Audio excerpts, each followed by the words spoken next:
Happy Thursday. Happy pre-Friday, everybody. Yo, it's your boy on CPT. You know, I'm not normally late, but when I am, it's for a good reason. I had some community outreach to do today, and Houston traffic is not one that you want to play with. But I'm here with my player partner. Hold on, let me do it. I don't got it on here, but let me give him an applause. It's my man, my partner, my dog from the crib, Mr. Brandon Chappell, the coolest dog of them all. What's up to the host of the Recap Kickback Podcast, Mr. Reality TV himself? Hey, appreciate you, man. I'm happy to be here. It's long overdue. I feel like we should have done this. I mean, we've podcasted before, but I feel like we should have done this a long time ago. We should have done this a long time ago, and we did podcast when I was in my podcasting infancy. For those of you who don't know, because most people don't, Brandon is my podcasting sensei. If you don't know, Brandon is like kind of famous online. Like you know, like if you know Brandon, you know Brandon has been famous the entire time he's been alive. Like just because his last name is Chappell. Pretty much. But yeah. But outside of him having some shared likeness to the famous, more famous Chappelle, he is Chappelle in his own right, and he has carved his niche in the media landscape, being the guy that everybody goes to for their survivor picks. I feel like he might have made some people a lot of money on Kalishi or some shit like that. Something like that. But yeah, no, I appreciate the introduction. Yeah, I've been doing this thing for a little bit. It's been a few years. I think this is year 3 of me having my own podcast. But you know, I've been podcasting about reality TV, other TV, scripted TV, all that good stuff for a while, and it's been very fun learning that. But then also getting to talk to you about your stuff that you wanted to do in politics and all the stuff that you want to cover on your podcast.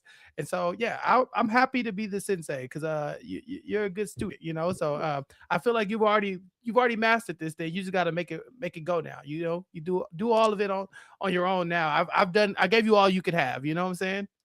You did give me some good lessons. For those of you who are aspiring podcasters, you should use StreamYard. And I am not getting any money from StreamYard for this, right? Yeah. But you should give me some money, StreamYard. You should give should. Chappelle some money because he introduced a podcast GOAT. I'm going to claim it now, right? I'm in my Luffy moment. I'm going to be the king of the pirates one day, right? So I'm going to get me a Webby. You know what I mean? Like somebody go give me a Webby. Yeah, a Webby. You know what I mean? I'm taking this as high as I can go, right? Yeah. I'm going out like Oprah. You feel me? You know what I'm saying? I'll be like the Oprah of podcasting. Like it's gonna be something. You know what I mean? Like it's like, you know that Negro Christian? You know that boy could talk in that microphone. You know what I mean? Like that's my aspiration. Yo, so before I keep telling y'all my aspirations and my goals and how cool my friend is, I do want to shout out my feature artist for today. So I'm gonna tell y'all this is the first time that I have an artist that I actually don't know personally. Okay. Yeah, for sure. So I've been putting my feelers out, right? This is how the universe works, y'all. You say this is what I want to do, and then it happens because you say it and then you act on it. And I reached out into the universe, and I got a response from a manager from this artist from Boston. Can you do a Boston accent? Boston. That's all I got. Yeah, Boston, Massachusetts. Boston.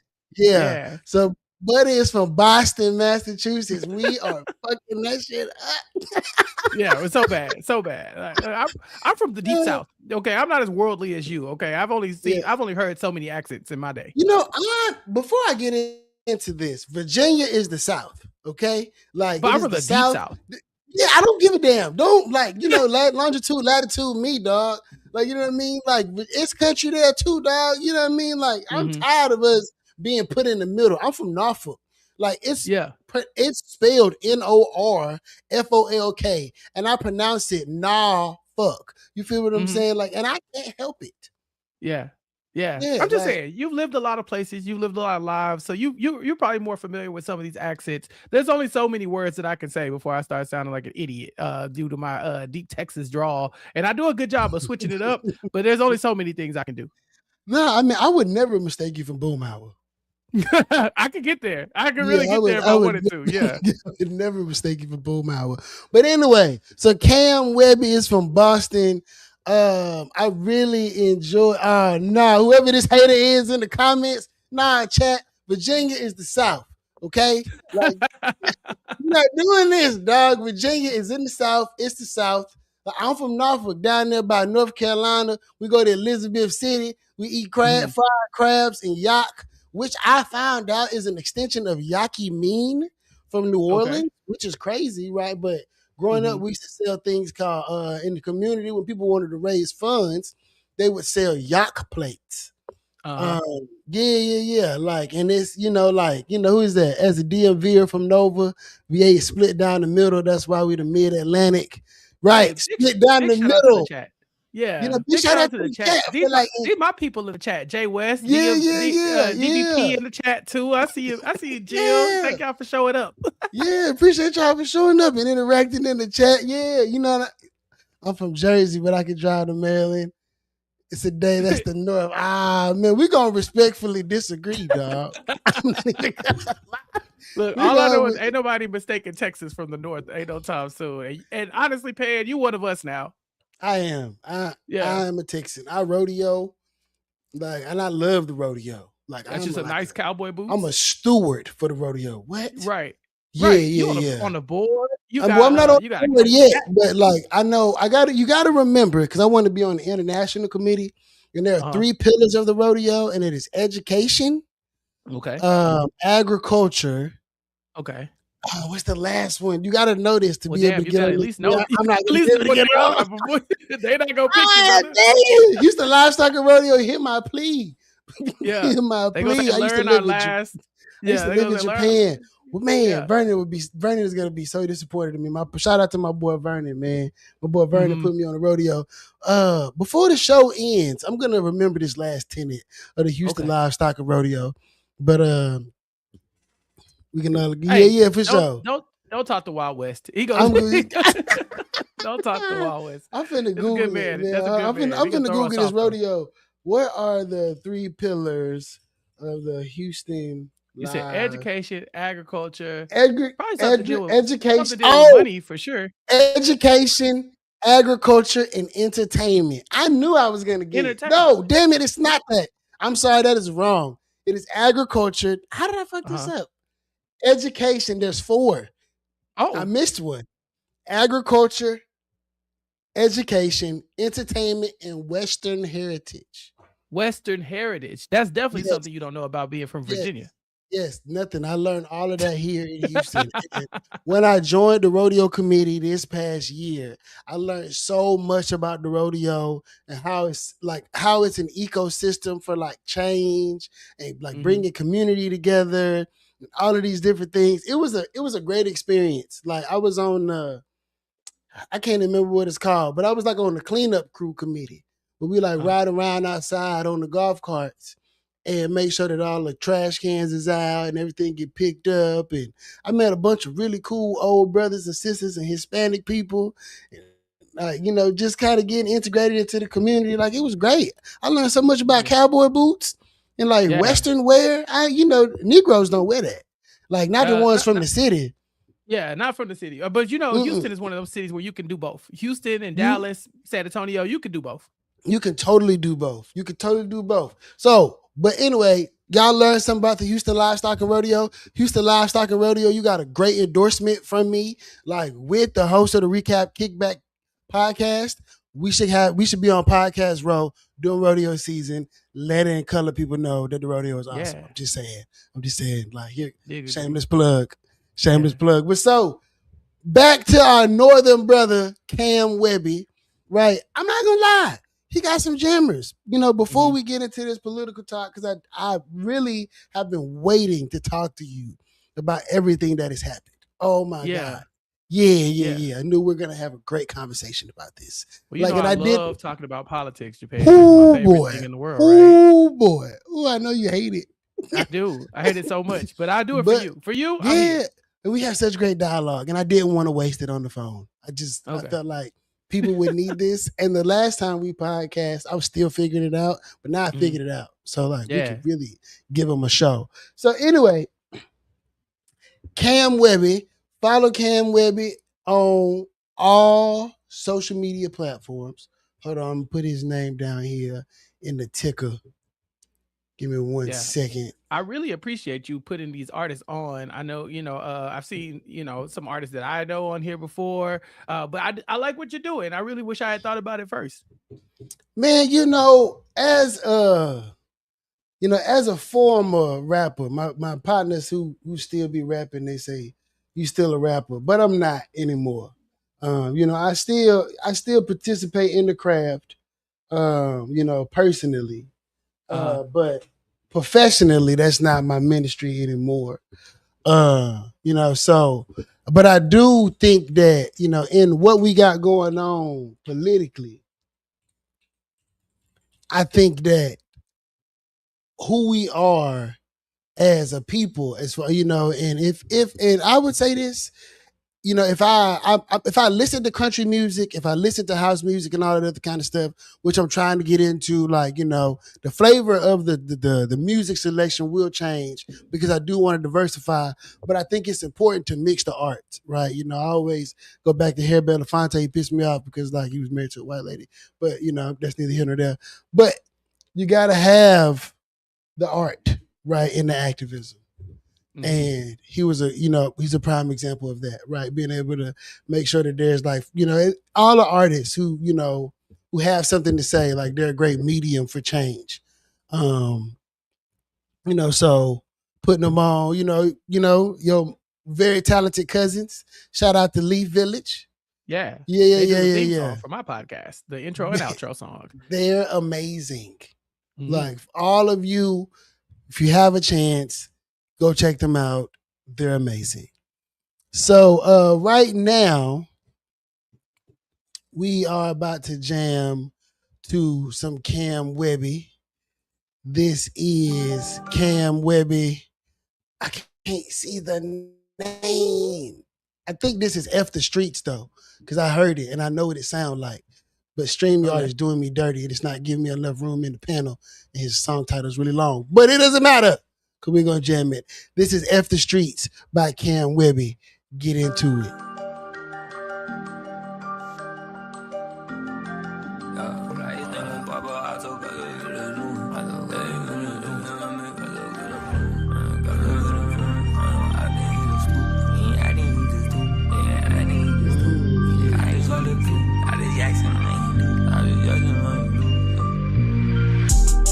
Thing gon' pop out, I told Cuzzo, yeah, let's do it. Yeah, he from the streets, but because of good influence. I come from the streets, we bumpin' heads, we get into it. I say for the streets because we barely made it through it.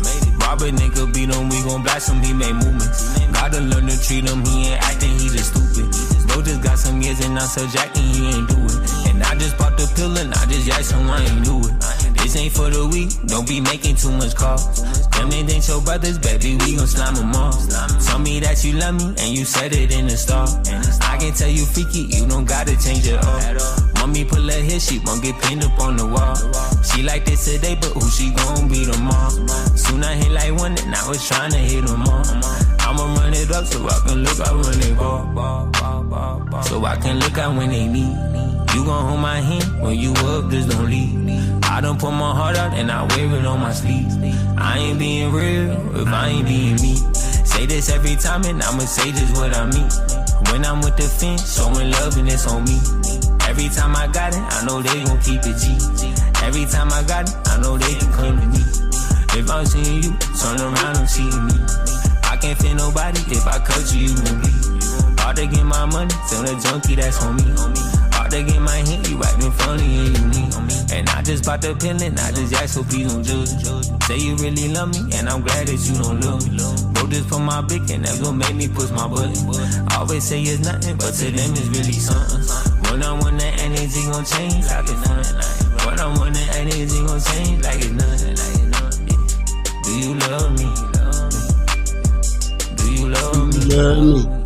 Everything gon' pop out. I told Cuzzo, yeah, let's do it. Yeah, he from the streets, but because of good influence. I come from the streets, we bumping heads, we get into it.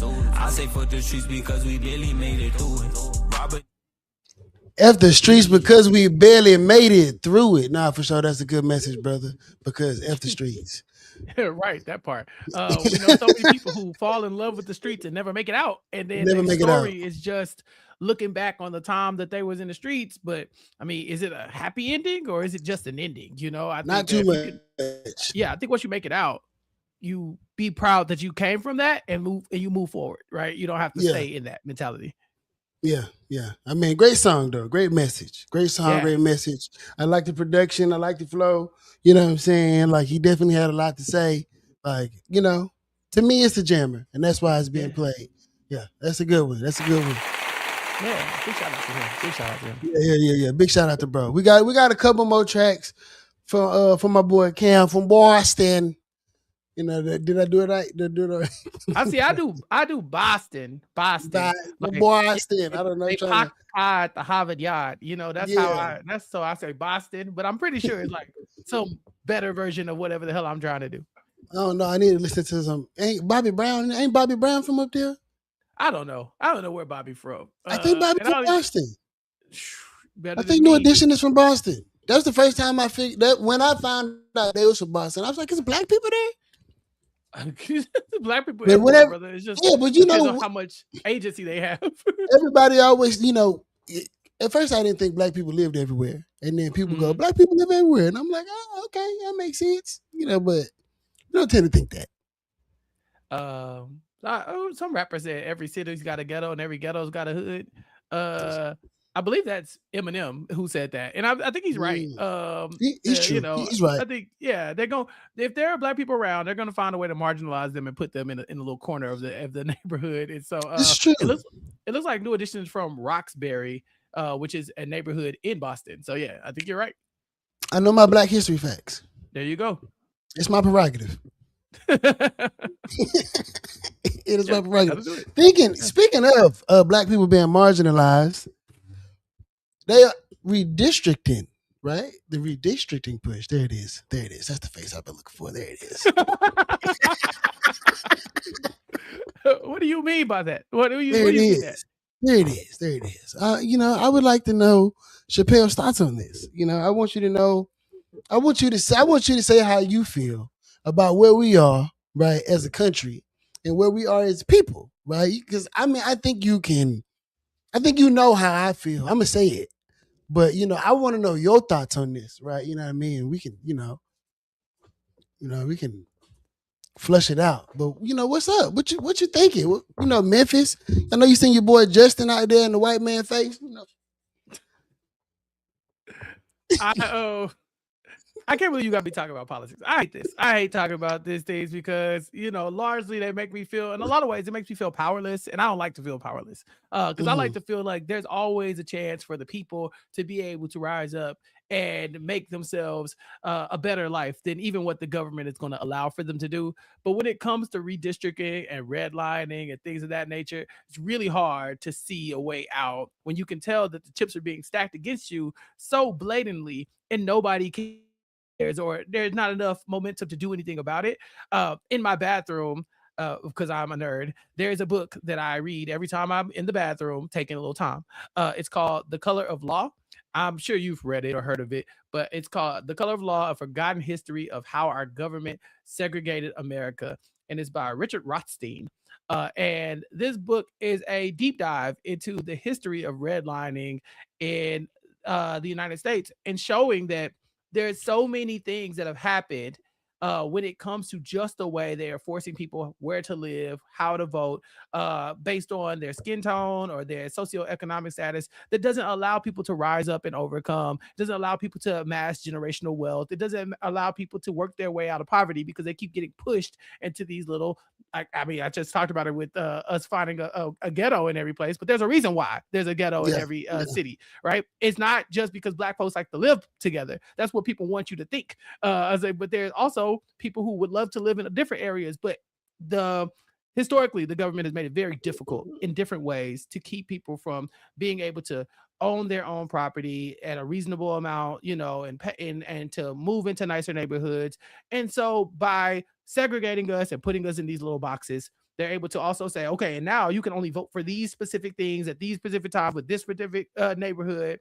And it shifts the way your representation appears, when in your vote.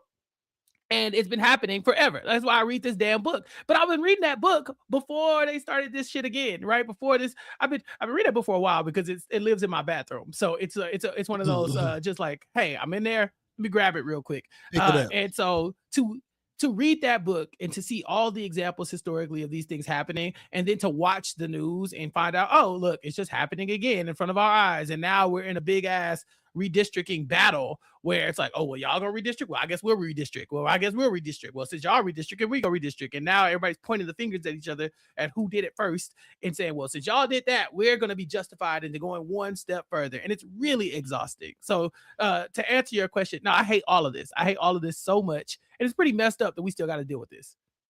It is pretty messed up that we have to deal with this. I think, the one thing I just can't get past is Clarence Thomas. I just cannot. It's insanity. I seen a video, it's the Clarence Thomas train of thought, right? It's those kind of Negroes, because Wesley Hunt is like that too. I watched him foam at the mouth the other day. It was disgusting on TV, screaming about how, somebody was a slave and he's here and he leads a majority white place and all this. That's that Megamind looking nigga. I can't stand him. Oh my God. I can't. It's him and that dude with the teeth. But you can always spot a black Republican a mile away. Like they look like God turned their back. God was like, hey, God took his eye off the ball just a little bit too long, and that's how you became a black Republican. It's gotta be, because they all have a certain look to them. I can't stand none of these Negroes. Can't stand none of them. And Clarence Thomas, I'm gonna say it right now, he's not dying fast enough. Dog. There are good people out here who die every day, and then we have Clarence Thomas who's gonna live until 155. 155, because why would you disenfranchise people who look like you, bro? Yeah, I don't get it. I don't understand. Oh, speaking of Boston, Mel Hooker's in the chat. Mel, here's my Boston accent. Boston, is it Boston? I just figured since she popped in, we can ask her direct opinion.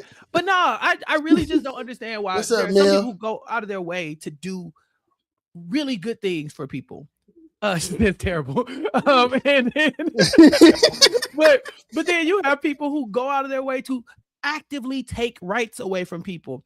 How are your stances taking rights from people? That is your political stance. That's your moral stance. Is how can I make you have less things? It's like you should want more people to have more freedoms, more rights, as long as they're not hurting nobody. Right? Like this black man said that this document that white people wrote when we were not people.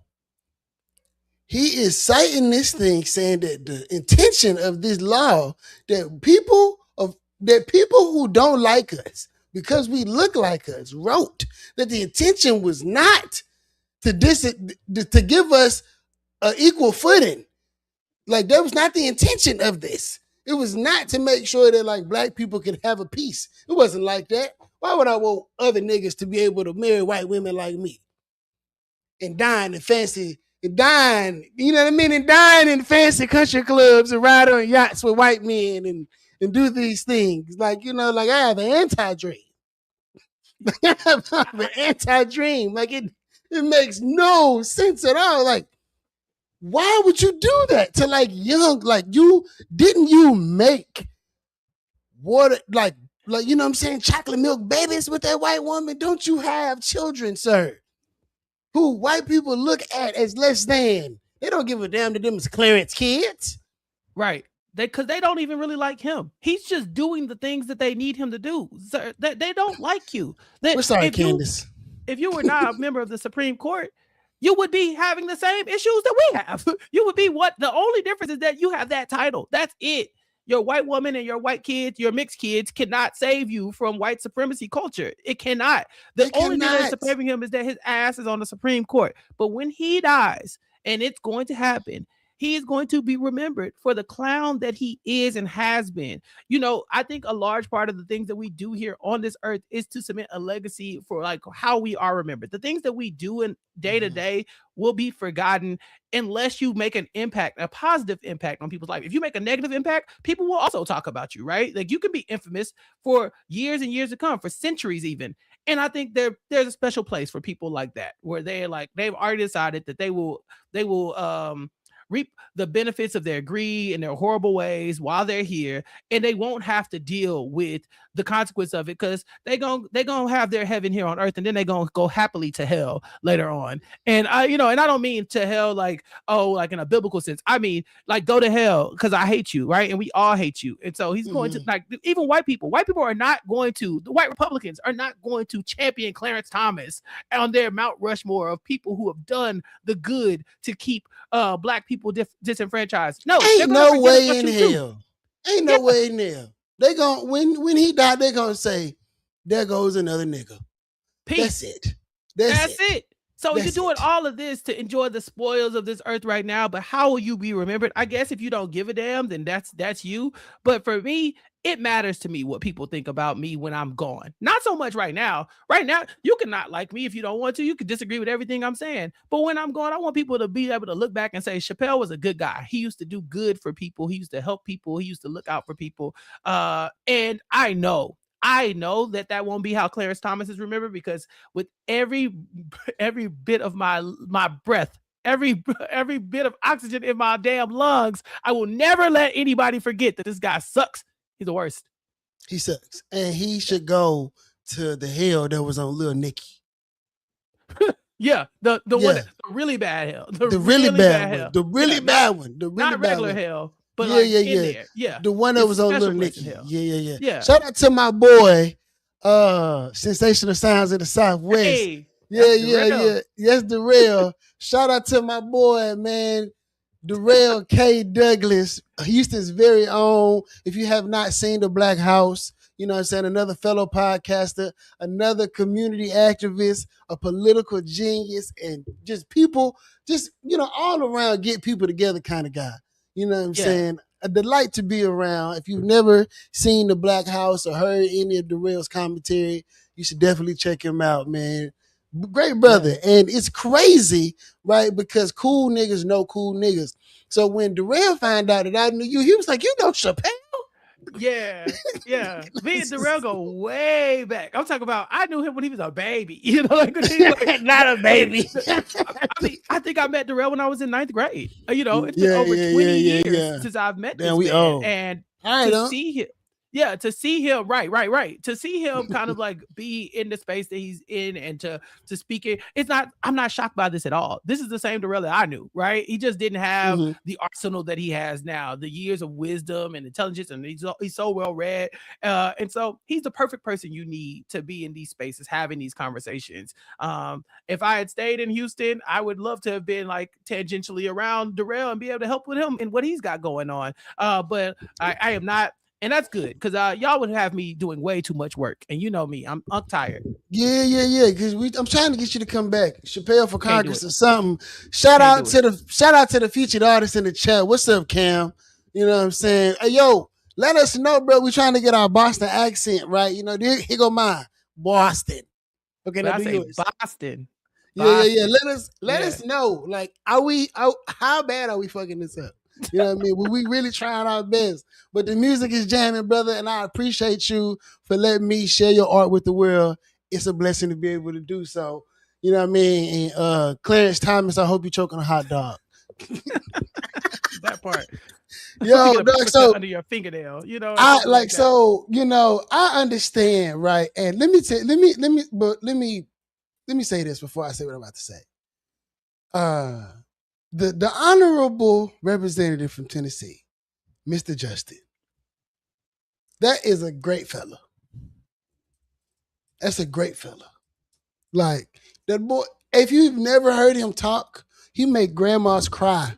Like, yo, I'm not even like, yo, I went to Mississippi to go and I donated to a coordinated campaign in Mississippi. Like I like helped host an event in northern Mississippi when Elvis Presley's nephew, actually, or somebody, was running for governor of Mississippi. Lil Elvis?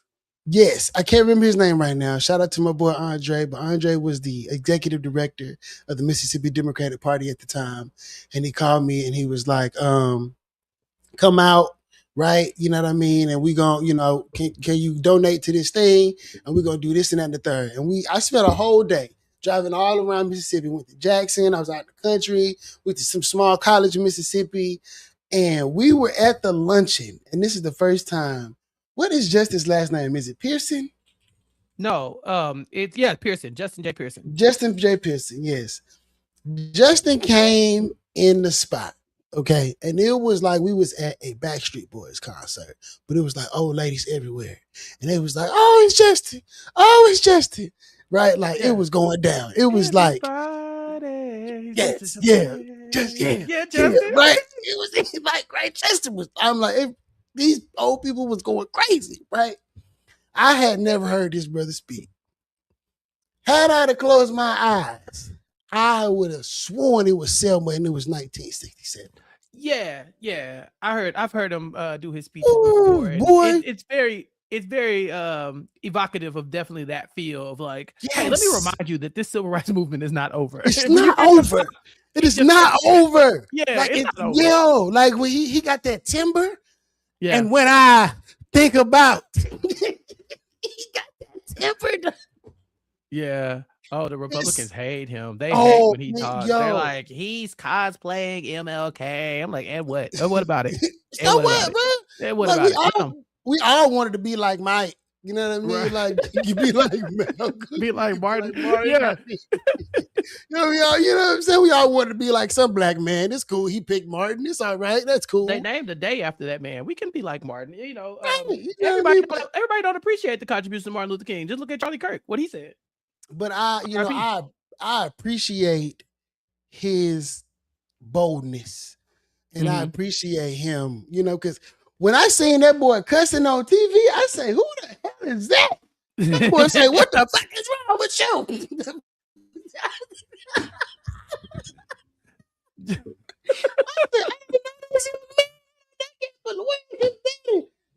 Like we did the thing, right? Like I met his father, and real cool. I believe his father is with the clergy and stuff like that. Oh man, that boy! When I seen that boy Justin, what the fuck is wrong with you? I was like, oh, it's going down. Like we in the time machine for sure, because what they did out there in Tennessee was racist.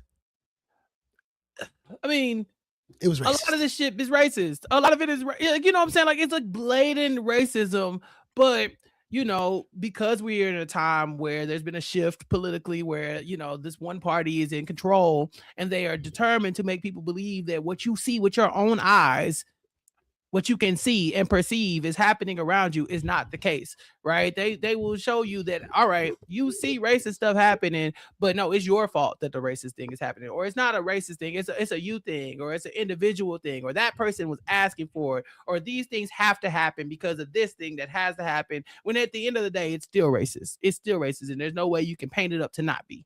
It's like, because I was watching the news, and I can't remember the guy's name, but he was a Republican lawmaker, and they were saying, well, y'all, y'all made it so that, like, Democrats don't really have a voice in y'all state house, that all the representatives that y'all are going to send to Congress are going to be Republicans, right? And he was like, well, if you want to get in office, you need to become a Republican. That was it. Right. If you want to win, y'all just need to come and join our team. Right. Come win. That's not... That doesn't do anything for us. You don't think this is gonna backfire? Right. Like you go, you get in, and then they stifle you at every turn. You know, we've seen that even with the most centrist presidents that we've had, where they get in and they're trying to, oh, let's work across the aisle, you know, let's do the whole thing. And meanwhile, the Republicans are filibustering and doing all kinds of other shit to not let these you know, these people, these mediators, these moderators, these people in the middle that are like, oh yeah, let's do a little bit of both. And then we find out that doesn't work, because those people over there, they don't actually want you to play ball with both sides. They want you to play with their side, and they want to stop your side from doing anything that it can. So do nothing. Right. So you get in as a Republican just to then be stifled by everything that you know that they have in place right now. So it's not even a good, it's a bad faith argument, you know what I'm saying, to say, it's like, terrible. Well, just become a Republican. But that's what I'm talking about. You see with your eyes and you hear the things, and they say, no, it's simple. Just fix it like this. It's easy. Yeah, just be a Republican, and then you'll get in office. And the thing is, so the thing is, the voters haven't voted yet. This is just the lawmakers doing this, right, y'all? It's not like the people haven't voted yet. So the people could vote any way they want. Like, this is the glory of this is like that, you know, and we're going to get into this in the next topic is, if the opposing party can organize well enough, I mean, it's voting, right? So they did make it so that it's hard. But like all of those people that they packed into them areas, like all of them people not gonna vote. There are a lot of factors that are gonna tie into this. So like, you know, all the niggas going, my vote don't count and all that other kind of stuff. It still does. Now they made it hard for, like, you know, this group of votes over here to count as much as this group of votes over here. But if more of these vote, then these win. Like, that's just kind of how it works, right? So that's like, so I think that, you know, and the Republican Party is not very popular right now, just period. No. Like, just across the board, they're not very popular. So that's why they are rigging it like this, because they don't have the popularity. People are not happy with them. So we do have to get together and organize the communities and dispel the myth that, like, voting, it don't matter no more. They took it away from us. They didn't take it away, but they did make it difficult for specific groups to have more leverage. But not everybody is happy with Donald Trump. Gas is what, $6 in some places or some shit like that? It's insane. Yes. It's insane. And then they got the Secretary of Transportation taking a road trip and putting it on YouTube, telling people to get in the car and go see America for America's 250th anniversary. No one gives a damn about America's 250th anniversary. No one cares. Nobody. No one cares. Nobody. Yeah, especially with the way gas is. And, you know, you bring up gas prices being high, and the Republicans going to say, well, they were higher with Biden. It's like, well, that was the Ukraine and Russia's whole conflict, right? Gas never got to, I don't remember gas being $4 when Joe Biden was the president. So I remember Joe Biden doing a lot of shit, but not giving me $4 gas. If I remember correctly, and you obviously would know better than me, but I think the highest gas had ever been in our adult life had been when Ukraine invaded Russia. Now, this is not due to some other conflict between two countries that are not us, right? This is the direct doing of our government. And on top of that, our lovely president, his lying ass, made all these promises, all these campaign promises prior to winning the election, where he said, no, I'm going to make the prices go down. We had to hear so much about the cost of eggs and groceries. We had to hear so much about the cost of gas and all these things that he's going to magically make it go down. He's talking about within the first 90 days, these are things that was going to happen. Well, guess what? They're going up. And so it's like, if you are going to make promises, I don't know why the Republican Party has a big issue with people holding you accountable to the promises that you make, to the statements that you made. If you said all these things to get votes, how come we as a people cannot then say, okay, you're not doing them. What are you going to do about it? Can you fix them? And if not, why can't we replace you with somebody who can? I think that's ultimately where we're heading. But it's just, to me, it's too slow. You lied so many times over the past decade. And now we're in a situation where we're looking at your lies directly in the face, and nobody has an answer for us. It's just kind of like, well, I guess that's life. But isn't that what powerful white men with guns do? Yes, should we and that's go why back, they try to keep them powerful? To the Nina and the Pinta and the Santa Maria. the first pirates that landed on America. We go back to what they did to those nice people. Yeah. You talk about what they did to those nice people that were just on the shores naked, eating berries, chilling before they came over here and gave them the flu and shot them with guns. And then gave them paper and told them that you got to live by this. I have a deed to this land that I've never seen before, but I just got here. But I can write, and you can't write. So you don't even know what good is because you don't know how to write on paper. Honestly, the writing is one thing. I can overlook the fact that I can't read, but what I don't have is a gun. And as long as you have a gun, I think you win. I think you win.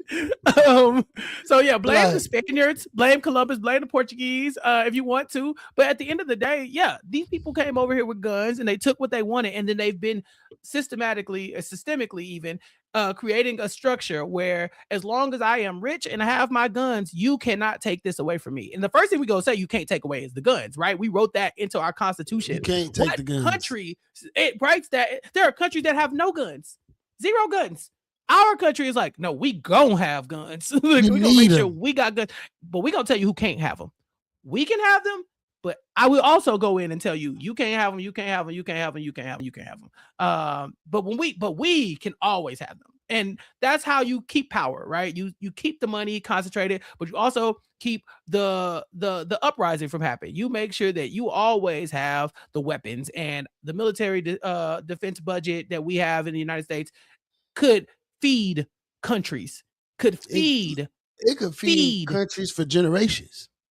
You could give food to dying people, but instead you're like, nah. Like, we need more drones. We're gonna blow some more shit up. More drones. Yeah, we're gonna blow some more shit up. More bombs, more gifts, donations. Yeah, that's what you need. And I'm like, we just want to see shit go boom. It's really getting hard for me to live in a country where I know we're the bad guy. And I think when I was younger, that's I was American exceptionalism. But it sucks. It does suck because you got to look around and say, like, damn, if our foot wasn't on the neck of so many other people and countries, and I say this as a person who the country's foot is also on my neck, right? Like, I don't benefit in a lot of ways from the structures here in the United States, but we're the bad guys. We're the Fire Nation. It's us. We're the ones who come in, we invade, and they can't do shit about it. We are the Fire Nation. We are the Fire Nation. We are the Fire Nation. We come in and we have the most firepower. We have the most money. Blow shit up. And we'll start with the air nomads and we'll move over to the peaceful Earth Kingdom. You know what I'm saying? Like, we will work our way around because we are the bad guys. And it's tough because when you go other places, you don't want to feel like, damn, my country is me. Like, I wear the United States flag on me as like, when people say, where are you from? I'm from the US. Oh, they give you a look. That's like, what you say? I tell people I'm from Texas. I just say Virginia. I start saying Texas. When you say Texas, people get like, when you say Texas, people are like, oh, okay, all right. Let's go Virginia. Yeah, I was in Athens one time, and I was talking to I think they were Armenian, and they were talking to me. They were like, "Where are you from?" I said, "Oh, from Texas." And they said, "Oh, like some island, was it Crete or something like that? Creta?" Yeah, and I was like, "What do you mean?" They were like, "Yeah, that's like a place where you would go to a wedding and get shot." I said, "Yeah, that's Texas." Yeah. I said, "Yeah." I think you would go to yeah, damn, that's crazy. Yeah, that's Texas. You could definitely get shot at a wedding. Absolutely. Yeah. But they shot Uma Thurman at a wedding. Maybe they saw that on Kill Bill. Her ass at a wedding. They might have been in Texas. They might have been. They were in Texas. I feel like they were like in Ozona or something. Like definitely West Texas. Yeah, for sure. Yeah, they were in Texas. But my point is that, like, damn, our country's identity becomes our identity, even if we are not the people who vastly reap the benefits of some of the weird shit that we be doing. This is true. So these foreign people thought you were a violent white man. No, when I said Texas and they saw that I was black, they were like, "Fuck Donald Trump," and I said, "Yeah, okay." And then they went on their whole rant. But like, at first, when I was in London in December, and same conversation, right? I was at a rave, and these two older British ladies were like, "Where you from?" And they were like, "Well, you're obviously American, right?" They could see it on me, which, I mean, it good and bad in London. But they were like, Donald Trump is a wanker or some shit like that. And I was like, at least that at least to come at me with these kind of things. Like, what does wanker mean? Because I feel like they call him like a penis. I think so. Yeah, like a dick. Yeah, they say a dick, and I think Donald Trump is a dick. I think that's fair, right? And so they called him a wanker, and of course I agreed. But I like being a person that when other people see me, they see that I'm anti whatever the hell he's for. So wanker is a highly derogatory slang term, which while its literal meaning refers to male masturbation. Yeah. That's white comedy for you. Right. Thank you, Mel, because I was going to get to that. So you was at a rave with old British ladies? I was at a daytime rave, so that's why the people. Okay, daytime rave, rave by like 9, be done by 9 for the unks and aunties out here. It was they drinking coffee. What were the uppers? No. We were turning up. We were in a basement party, right? Like in the bottom of it's like a hotel, and then in the bottom of it had a basement. And the DJs in there, and they playing like disco house, music and like pop dance mixes, right? So I'm talking about anything from like Raven with the Golden Girls. What was I? But you gotta remember why I even went to London. I went to London to see a Jamiroquai concert. That man had not toured in London since that exact concert since like 1992 or something like that. So I'm the youngest person at that concert anyway. So I already knew these were the people that I was gonna be hanging with all weekend. We had a good time. I was so drunk. Oh my God. The bar, like when we got there was a happy hour, and it was like 2 drinks for like $8 or something like that. As long as you got your drinks in by, you know me. 2 in each hand. I was like, so there's no limit on what I can. Yeah. So once they all started setting in, right. Once they all started setting in, and the Gorillas started playing, and then music Gorillas better than you. Yeah, like that. Like I said, it got oomps in there, and I was feeling it. So yeah, it was a good day. So sounds like an experience, like British older. The British Golden Girls. British ladies were there. 2 older British ladies were there. There was a lot of other people there. There were a lot of other people there too. I wasn't raving 3 deep. But yeah, I'm saying it was like you were like hanging out with the silver hair gang. With the silver hair. Not everybody was a silver hair gang. Okay. What I'm saying, they were mixed. It was a mix of people. Now, it wasn't a lot of black folks in there. For sure, I wouldn't think so. Yeah, but at the same time, it's London. That's where Jimi Hendrix went to get away from racism. Now, look, when I was in London, I slipped over to the black area because I'm gonna find the hood in any city I'm at, and I went over to Brixton. And I had a great old time. We would listen to garage music. They have their own, like they listen to a lot of the old school rap, like the East Coast kind of like hip hippity hop rap. You know what I'm saying? Wu-Tang. Probably older than that. Some Rakim, stuff yeah, some stuff like that. So we did get over there at some point. But yeah, it is mighty white in London, but it's also a melting pot in a lot of ways. For sure. Mel says her cousin does the early rave thing in DC. She's 46, right? See, they're my people. I'm not 46, but I can party with some 46-year-olds. Yeah, for sure. I'm gonna have to try this one day. An early rave. You and I have yet to travel together, and that is yeah. That is gonna be debaucherous. I think that'll be wholesome. Yeah, and that's not gonna be wholesome. I read books. I mean, we both read books. I mean, but I feel like it's the ones who read books that you got to worry about. That's we're not gonna be like, we're not gonna get drunk and like try to fight nobody or that. You know what I mean? It ain't be nothing like that. But not me. You know what I'm saying? We make friends with your with your party. Just know y'all not going home till like 7 a.m. because we're gonna be outside, like finding all kinds of dumb shit to get into. Yeah. I'm a party with whoever party. That's true. Yeah. I'm a good time.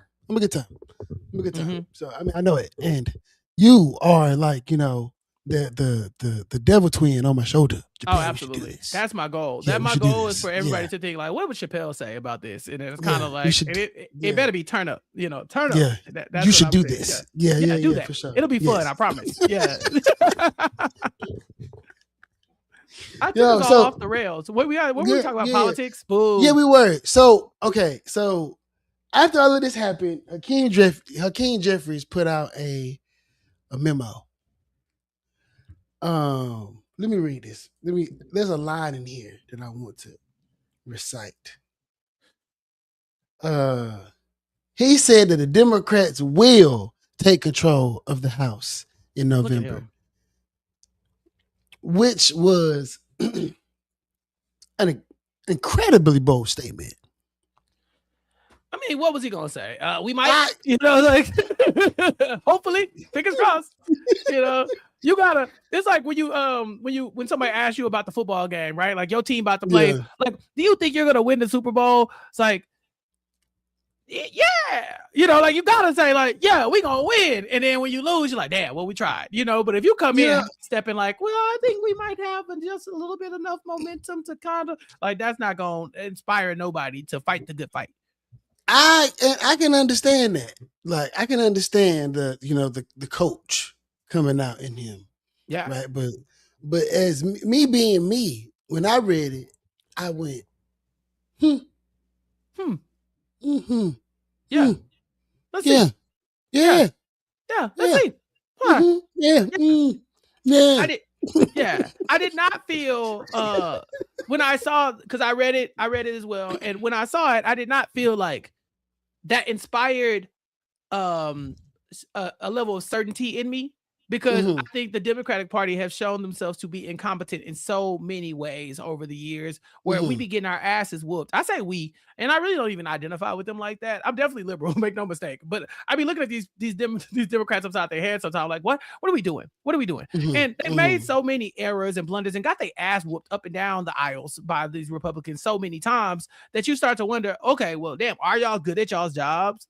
So when he says this thing, it doesn't exactly reinforce anything for me. It's more like, all right, prove me wrong, or prove yourself right? I'm tired of hearing about what you gonna do. I want to see you do it. And we have been getting hit in the face. Like when Kathleen clips this, I want her to back this up with clips of people getting knocked the fuck out on the slap thing. What's that? The slap, you know what I'm talking about? The slap shit that's on YouTube. You never seen where it? You slap people yes, each other in the where face? they slap each other to sleep. Yeah. Yes, where they slap each other to sleep. We are the ones getting slapped to sleep constantly. Yeah. Right? Like we took it to the voters in Virginia, and the voters said, hey, yeah, we want to do this. And then the Republicans was like, fine. Right. No, you're not. You're not doing that. You're not doing any of that. We don't give a damn. Yeah. Then they did that shit in Texas, and shout out to all the state reps that paid their $8,000 fine. That's crazy. You know what I mean? Like that. Ooh, that's crazy. But I appreciate them, like, doing it with pride, taking pictures, put it online and stuff like that, letting us know that you paying with your pocket. That you paying with your pocket. For this. They signed up for this. Being a representative does not mean you get to just go and vote every now and then and stuff. Like, you have to work for the people. You have to work for the people. And if it costs you $8,000, guess what?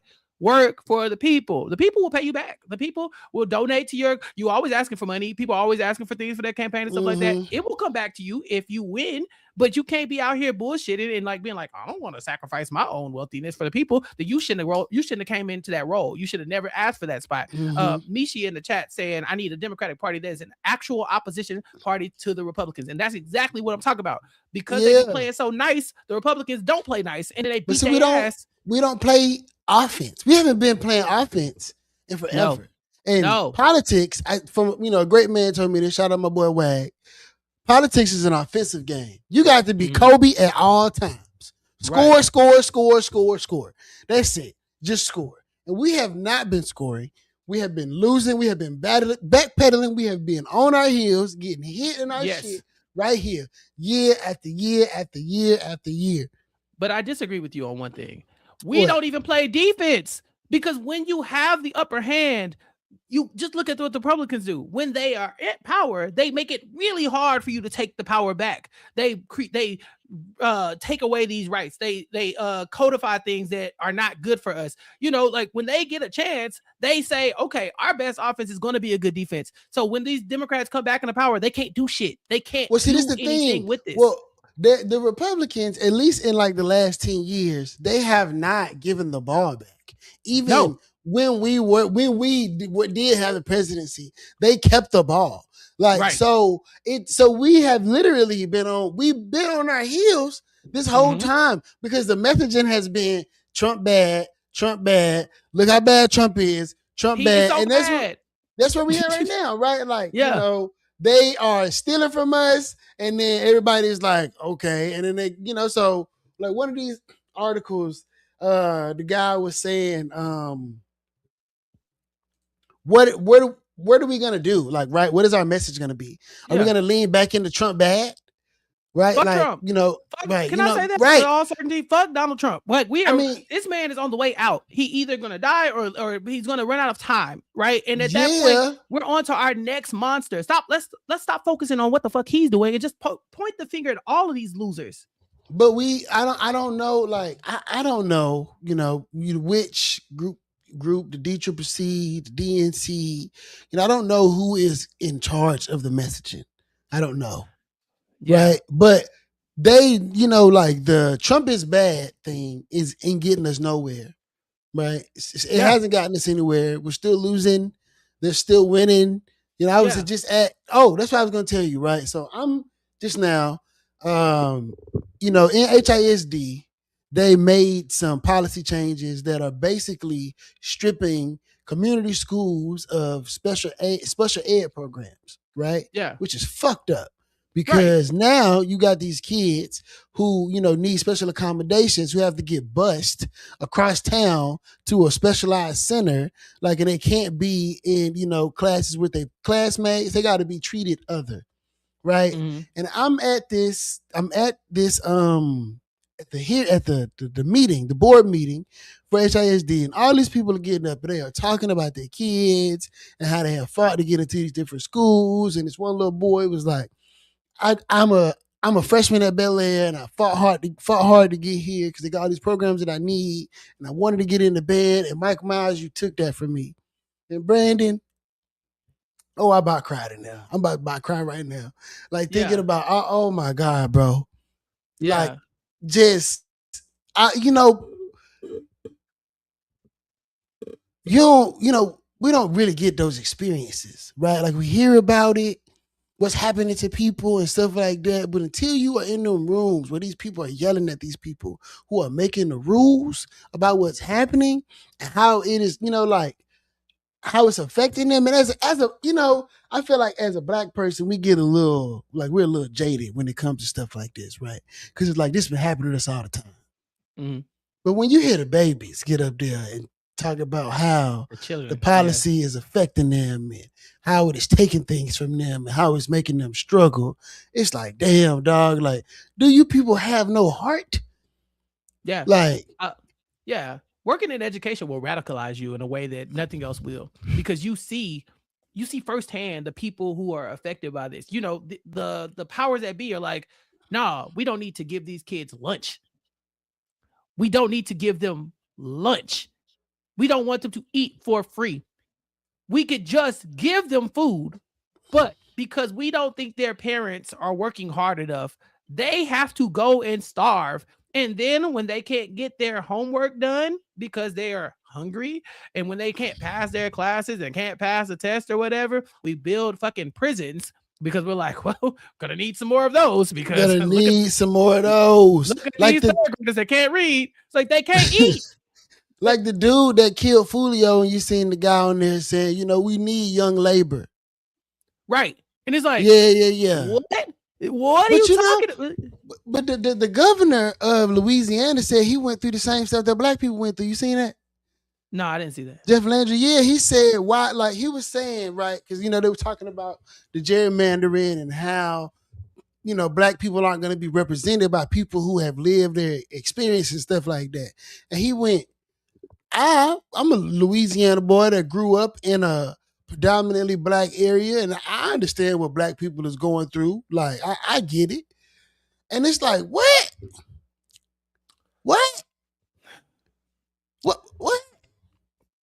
Louisiana. This is what we fighting against. And then they got back up by their homeboys, Wesley Hunt and Uncle Ruckus. Yeah. And they look at them new niggas over there. They some good niggas. They quiet. They sit down. They do what we need them to do. They don't cause no fuss. We don't like that nigga Gary. He loud. He yell at us all the time. But Clarence and Wesley, they shut up. They sit in the back. As much as I love going to Louisiana, I just want to I look, Newsweek got a little article. I just pulled it up real quick. So I don't, if I'm paraphrasing this inaccurately, then charge it to my head, but you'll get the gist of what I'm talking about. Overall ranking, the number 50th worst state, 50 in crime and corrections, 50 in economy, 46 in education, 44 in healthcare, 49 in natural environment. Louisiana. And Louisiana has been a red state for all these years that it's been at the bottom of all these fucking metrics. And there's no room to change it. They're happy being in power of a dilapidated trash of a state, and they're doing it and they're making it state. The people in Louisiana are lovely people. I love it there. I've always, any chance I get, I'm in Louisiana. I love it there. My god brother graduated from school there. The people are great. Nicest people in the world are in Louisiana. But look at what they have to deal with government wise. Why are you ranked so low? And the people who have been getting them ranked low are still in power. If anybody else was that bad at their job, they would be unemployed. That ain't how politics work. Because we live in Texas. Look. Look at. We're pretty bad. Where we at? We pretty bad. We are pretty bad. They tout the. They are more excited that businesses want to come here because they don't got to pay no money than the fact that our education system is so bad. Right. But Corpus Christi is running out of water. Texas at least got an economy.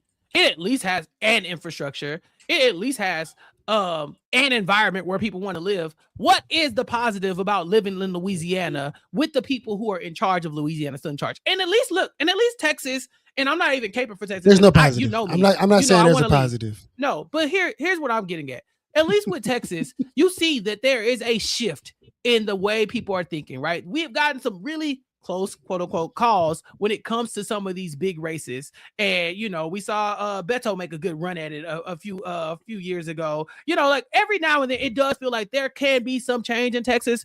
There is no change on the horizon for Louisiana. And it's because of these people, and they're okay with it. My thing is, how are you okay with seeing your people down bad like this? Not even on a race level, but on a level of, these are people who you live next to. Your kids go to school with them. You went to school with them. You grow up with them. You go to the grocery store with these people. You see them in your community, and you're a part of the thing that is keeping them down.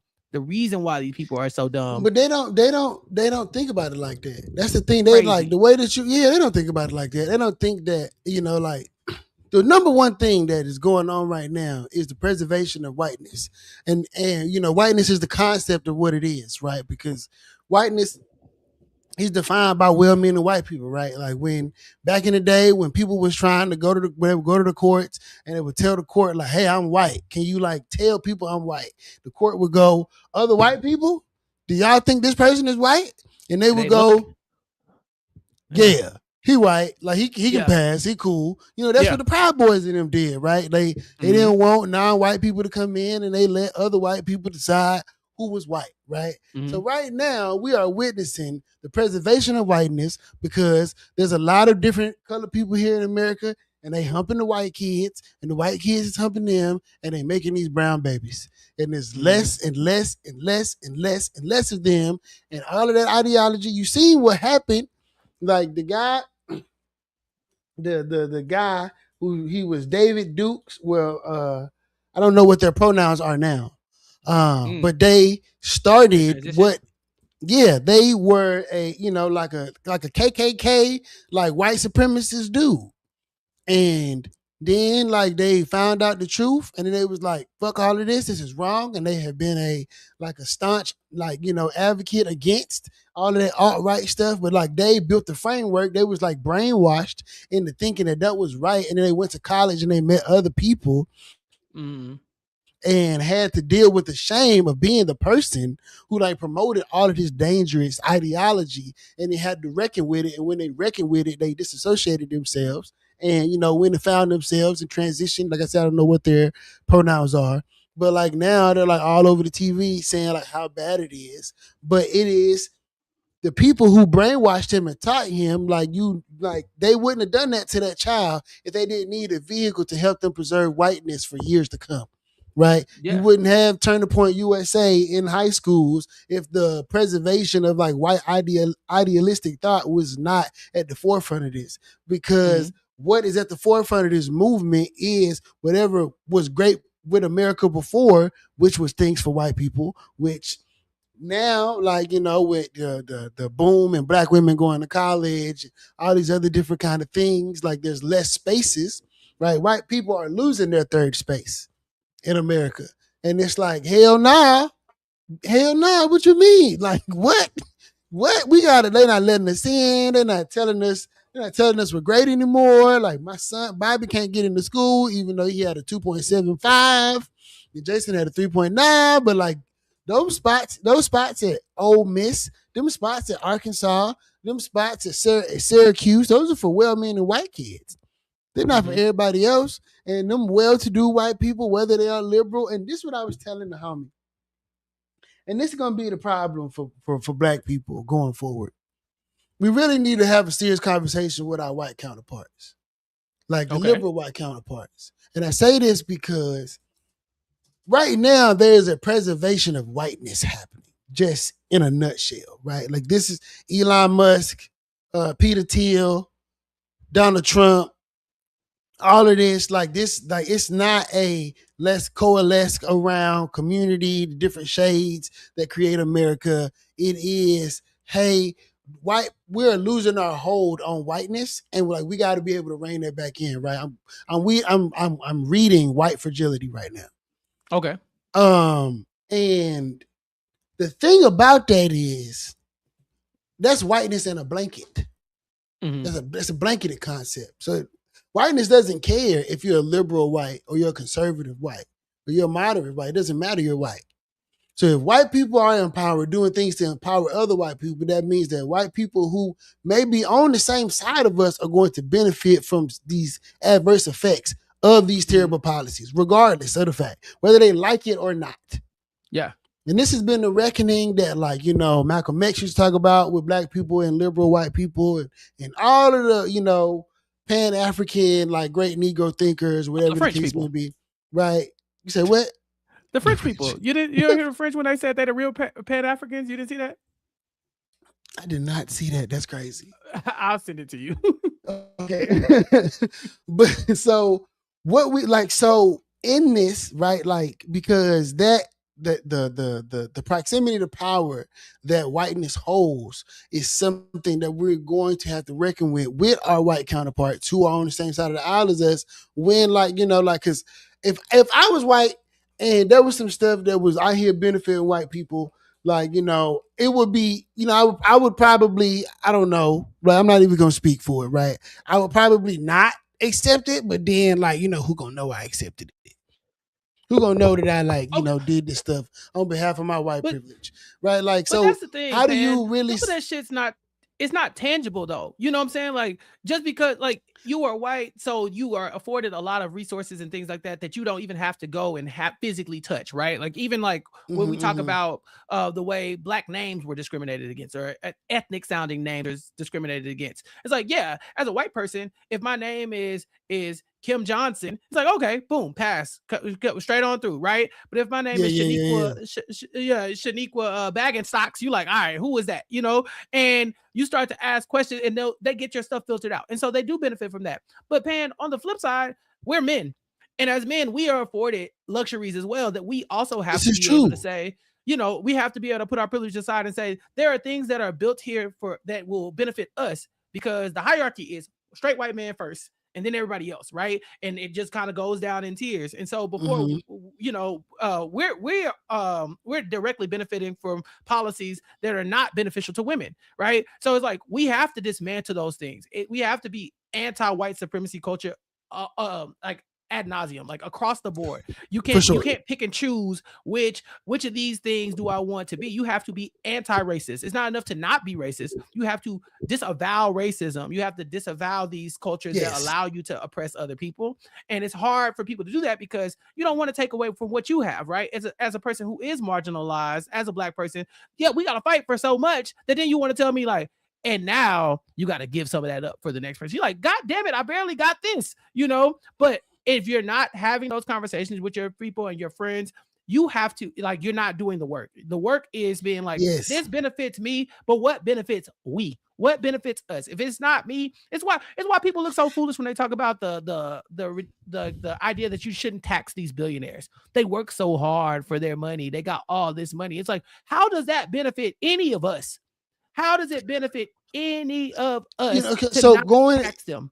Going to that, right? And to your point, I definitely think to round it off that as far as, because right now, the black community is side-eyeing the white community, right? And the thing that happened with the Hispanic officer here in Houston, right? You know what I'm saying? Ooh, like the race relations is right. You know, the race relations is crazy, right? Yeah. And black people are feeling like we on this island over here, like alone, right? And it's been like that. And but the people have been saying that forever, right? All the way going back to COVID, right? When the Stop Asian Hate thing happened, they was like, why did Asian people get like actual legislation, and we still ain't got no legislation that directly says black, right? Like, but it didn't say. It didn't say. Right. It didn't. It didn't say black. You know what I mean? Like it didn't. Yeah. Right. That's the thing. Like why doesn't it say black? Right. Yeah. Like that's the thing. Right. So like when we are talking to these people who do have proximity to the people who are doing things that actively discourage participation in our communities, they have to go to them and say, you need to write black in there. Right. Yeah. Like it got to get uncomfortable like that. Like if you a friend of the community, to tell your fellow white homie to write down black on the paper and say that these protections need to be afforded for black people, and don't feel weird about it because you are actively advocating for the betterment of our community, and we are going to be allies. You got to make sure that it say black on the paper. Mm-hmm. Otherwise, black people are going to remain bitter because we need to be formally included. It cannot be just that, okay, yeah, like black people gonna benefit from this too. No, write it down. Yeah. Write it down. Black people get X. Yeah. And Y. And Z. That takes me back to my point from earlier, though. This is the Republicans playing defense. They have taken such an aggressive defense against DEI and having anything that's specifically for any given community now, any marginalized community. The moment you say race, why you got to bring race into everything? Oh my God, why you bringing? They did that on purpose. That's not this. This is by design. This is so that we can't do that. True. I mean, but the thing is, when we had the chance, like you said, when we had the chance, we didn't do it. We didn't do it. That's what I'm saying, bro. That's what I'm saying. That the reckoning with the liberal whites in the Democratic Party, it has to happen. Like, you got to tell these people to write black down, bro. Right. Don't get uncomfortable when the black people come and be like, hey, XYZ, ABC, because culturally we different. The food might smell different. The volume of the language, we might be a little loud or whatever the case may be. But if we are Democrats, you make sure that they write black on the paper, bro, so that we can do better coalition building. Otherwise, the black people are going to be upset. They are saying it. They've been saying it. And the thing is, like, I was watching Gary Chambers, and he was saying respectability politics is killing the black community, right? And you see black people talk about, and they go, you see them white people. Like, you know what I mean? Like, niggas get to whispering, right? Yeah, he's in the hand motion. Yeah. You know what I mean? Like, why are you doing that? Like,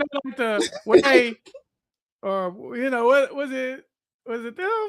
Who did it? You see that? You know what I mean? Like as soon as after school shooter or something, they like, what color was? No, it's even worse. It's Florida man married a local alligator. You're like,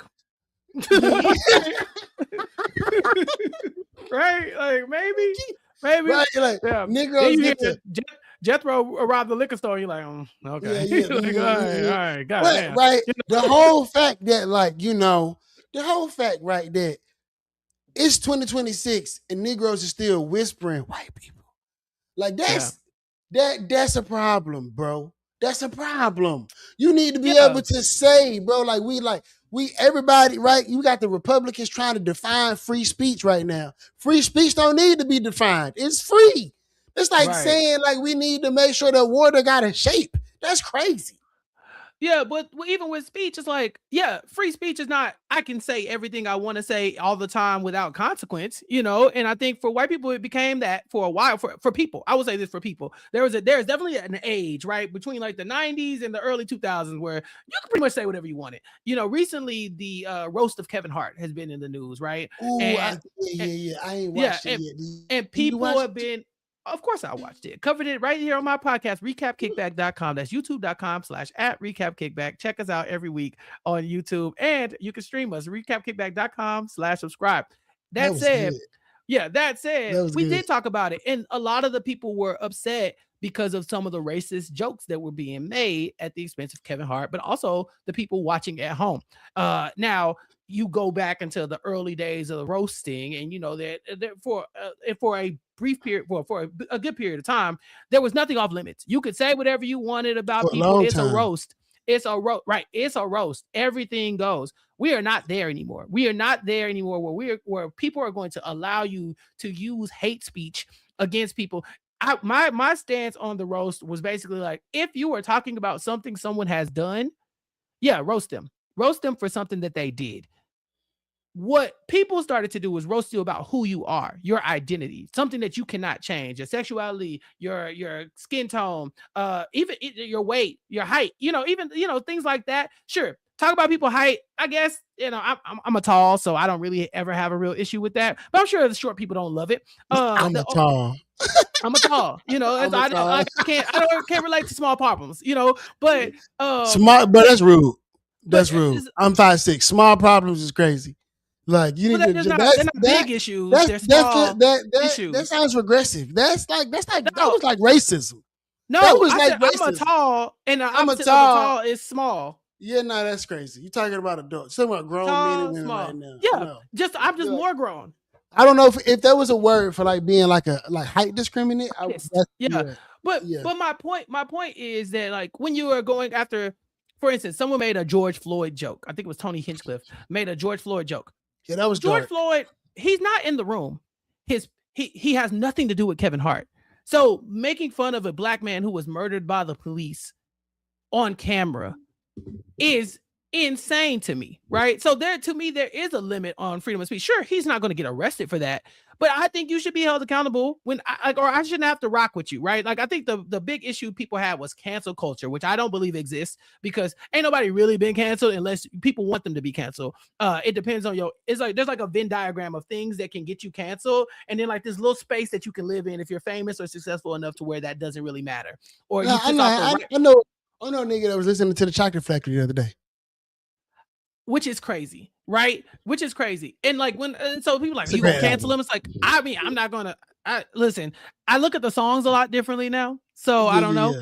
But I mean, but like sonically, he was singing about. Like for sure. Yeah, the man is singing well, but who is he singing about? That bothers me. But I do think there's a space where you can be famous enough to where you can almost not be canceled, right? Like there are things like Donald Trump, for instance. Please cancel this man, right? But he can't be canceled. He's not mystical. He's not mystical. He cannot be canceled, right? But Target, you can cancel Target to an extent, right? Like you can be like, we can boycott Target. That's fine. I don't know, bro. Like we talked about the Target thing. We did, but my point here is that like when these people say or do things that we don't agree with, we don't have to support them. Just because speech is free legally doesn't mean I have to be okay with everything you say. And I think that if you can say whatever you want to say, I can govern myself accordingly after that. That is true, right? So one of our classmates made a joke on Facebook about the white AKA that was MAGA. You seen that? Which is crazy. AKAs, listen. Hey man, I definitely stay out the K's business. I stay out that business. You know, I try not to, but they have not been having the best press. They have not been having from Trick Daddy to this. I mean, if they stop doing weird shit, because this is weird. This is weird. Yeah. I mean, like I'm not a Greek person, but and I understand I understand the pragmatic approach to success in an organization. I do not understand why white people are allowed to join, but that I'm not a Greek person. So that's the first thing. I know a lot of Negroes like me don't understand why white people are allowed to join. But also being a Greek person, Like it's it's a socially exclusive opportunity, right? Because you got to go to college and then woo, blah blah blah blah blah. So there's a lot of nuance there. So that's the first thing. Like, she's a white lady, right? And then she represents this historic Black organization, and then she's a Trump supporter. Now I'm positive that there are other AKAs that are Trump supporters, right? Like they're AKAs, political ideologies are not monolithic, right? They're not all like card carrying Democrats. Like, we can start there. But it none makes of the it organizations worse. are political, have a side anyway. They're all apolitical, technically. But it does make it worse, right? Because she is a white lady and she's a part of this organization, right? So like Black people are going to ridicule, right? So one of our classmates from Prairie View said, at best, she's a Zeta, right? If I was a Zeta, I would have. Like been all day next. But I know the AKAs ain't talking. I know. Well, no. So he not a Greek person at all. Oh, okay. Right? He was just like, talking. he was just talking shit. Oh, I thought that was the AKAs. Like, she ain't one of us. Like, man. And a Zeta went online and she made a post and she let him have it. Called him a hobby. All this other kind of shit. And there was a stigma in there who was like, yo, you got to get off my sorrows. And he got on there. You feel what I'm saying? And it goes back to what you're saying, right? And Rod made a good point. You know what I'm saying? Your new frat brother, right? You know what I'm Leo, saying? Yeah. Shout out to Roddy Q, right? You know what I mean? And Rod was saying, like, yo, like, people don't gotta accept that shit, right? You know what I mean? And I'm like, that's true. And this is my pushback. And I think that it is distasteful for Tony to make the joke, right? Like, and jokes be distasteful. Like, and that's the thing, right? Like, a lot of shit Richard Pryor said was distasteful. A lot of shit Red Fox said was distasteful. Shit Eddie Murphy, Martin Lawrence. You know, I'm a fan of comedy. Comics say distasteful shit. I really like Bernie Mac. He used to say a lot of distasteful shit. Yeah. But but speech has to remain free. Nobody's getting arrested, Pan. Like, no, but I'm saying, like, no. It's not about arrested. It's not about being locked up, right? Like, because you don't like what I got to say, you feel what I'm saying? Like, that don't mean that I need to, as an individual, like, tailor my shit for you, right? Like, that don't mean that. Like, and the comics, though the things they said were distasteful, I do understand their pushback in being able to say radical shit, right? Because if Uncle Luke had not fought for that, we wouldn't have music be as free as it was today. Now, and Uncle Luke was saying some distasteful shit, right? Like, it was pop that, it was nasty, right? Nobody's grandma wanted to hear that, but everybody was jamming, and they liked it, right? Like, that's freedom of speech. Like, we are at a place where you can't have movies like, what was something that was bad, right? You know what I'm saying? Quentin Tarantino ain't made a movie with motherfuckers saying nigga 1,000 times since the Django. No, the Hateful Eight, he popped out again. Don't give him no passes. Oh, that's right. If anybody gonna be on Quentin's neck, I forgot. It's me. Anybody, if that man got one hater, I forgot about the Hateful Eight. No. One hater is me. I'm gonna be right there every time. I'm over Quentin Tarantino using the N-word profusely in all his movies. Right. And all of the actors who empower him to be able to do this, Samuel. Sammy. Samuel. Yeah. I mean, amongst others. Like, but he's the most prominent one. Yeah, Samuel. Sure. Been in a lot of. Jamie Foxx was in Django too. Yeah, but Samuel is the one who pops in first. He was in Pulp Fiction.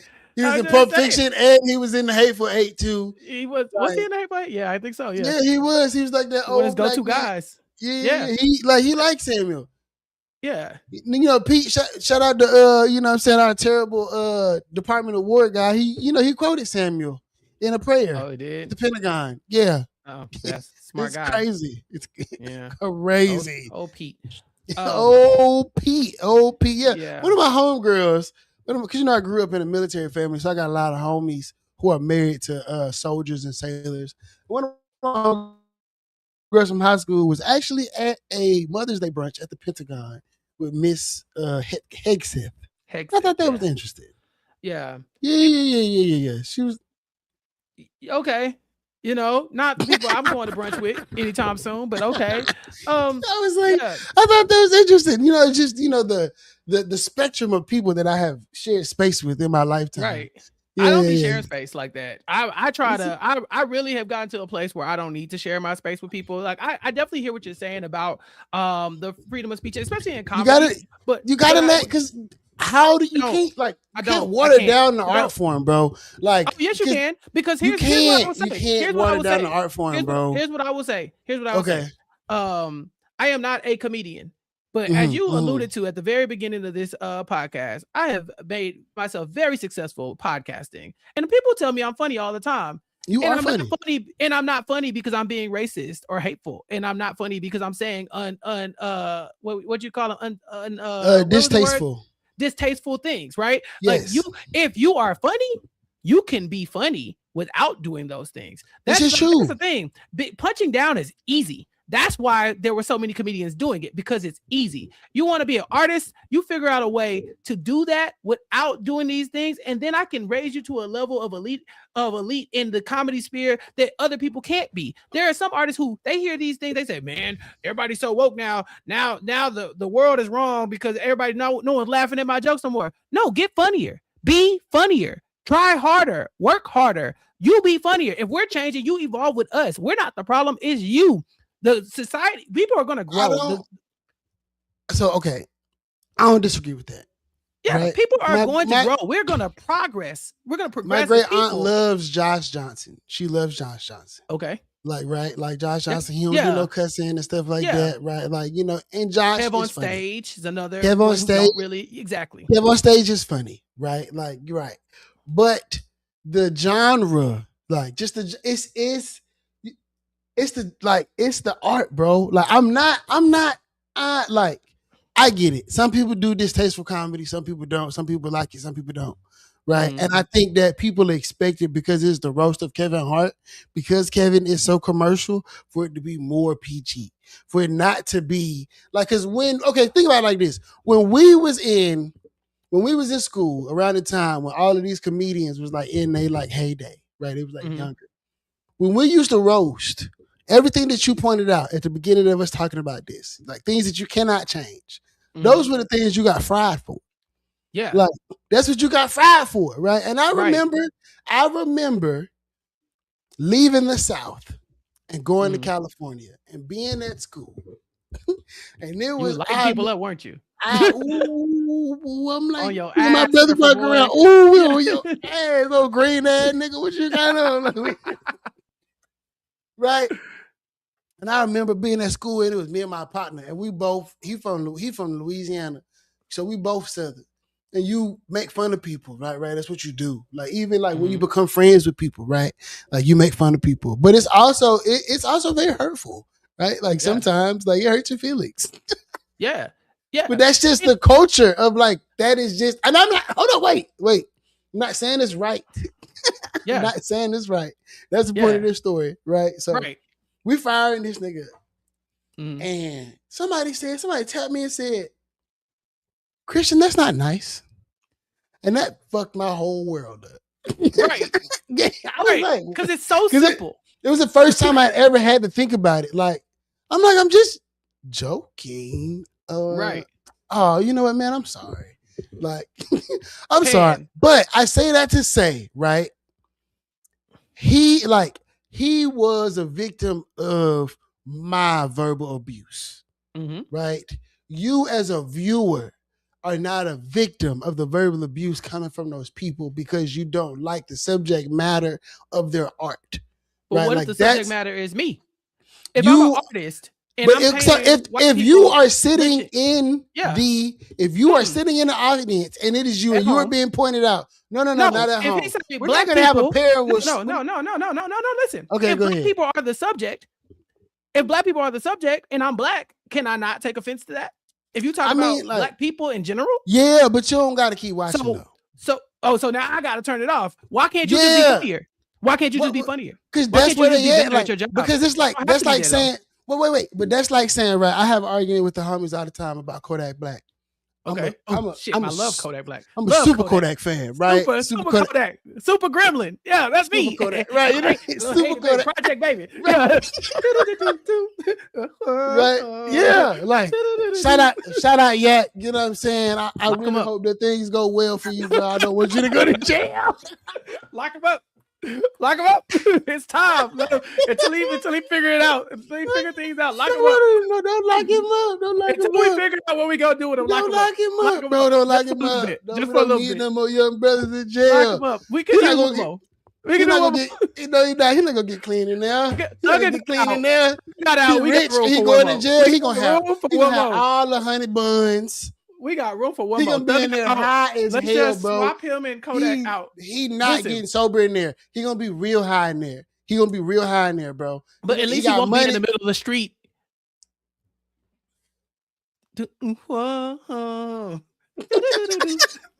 I love Yak. So back to my point. So we be in a group chat and they be like, no, down with Yak, right? Down with Yak. Down with Yak. And not down with Yak. Yak be jamming. Yeah. Right? But he not for everybody though. Yeah. So there's things that he say that people don't agree with. Like I was talking to somebody and I was saying I really like Biggie, right? But Biggie said that he would fillet somebody's daddy. He did. He said that. He did say that he would fillet somebody's daddy. That is distasteful. It is extremely unsavory. But comma butt. Comma butt my ass.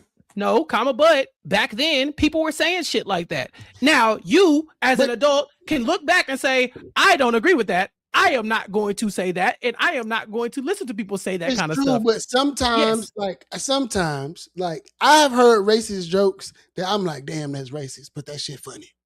Like I can't damn, that was racist. But don't say it again. Man. But that shit. That's my point. If it's funny, then if you can make your joke and it still be funny, then no one's going to complain. So you saying none of that shit was funny? Well, it's not funny because it's so blatantly racist. Like I don't know, bro. Like I did stand up comedy one day. Yeah, you did. And there was this white guy outside, and bro was super funny.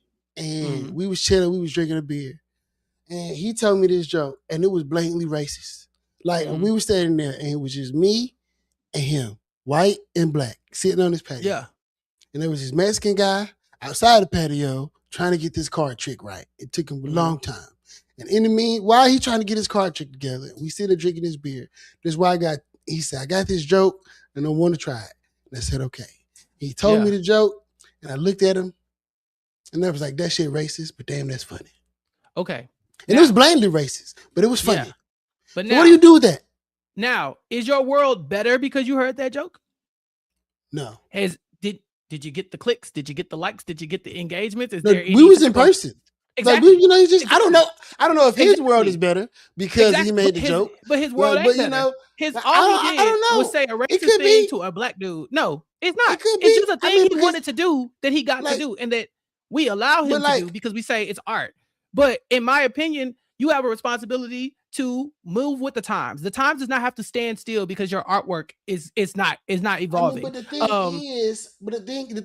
my question is, right, because art takes many forms, right? And and we are talking about the preservation of free speech, which is going to be redetermined by people who like Chud the Builder want to rock around and go nigga.